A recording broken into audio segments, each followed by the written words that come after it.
হবিগঞ্জ জেলা গোয়েন্দা শাখা ডিবি কর্তৃক বিভিন্ন জেলার পুলিশ সুপার এবং থানার অফিসার্স ইনচার্জদের সিল স্বাক্ষর জালিয়াতির মাধ্যমে পুলিশ ক্লিয়ারেন্স প্রস্তুত সহ ডিজিটাল জালিয়াতির অপরাধ চক্রের সাথে জড়িত 4 জন আটক।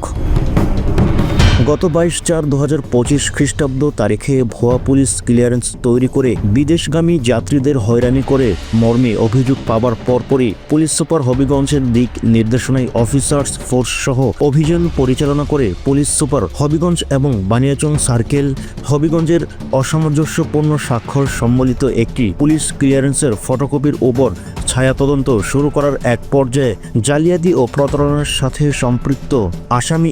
মোহাম্মদ সেলিম আহমেদকে গ্রেপ্তারের পর তারই দেয়া তথ্যের ভিত্তিতে জালিয়াতি চক্রের সাথে জড়িত অন্যান্য সদস্য মোহাম্মদ খলিলুর রহমান এবং মোহাম্মদ রুকনুর আলম ও সুমন মিয়াকে গ্রেপ্তার করে আইনের আওতায় নিয়ে আসতে সক্ষম হন হবিগঞ্জ জেলা গোয়েন্দা শাখার চৌকস দল।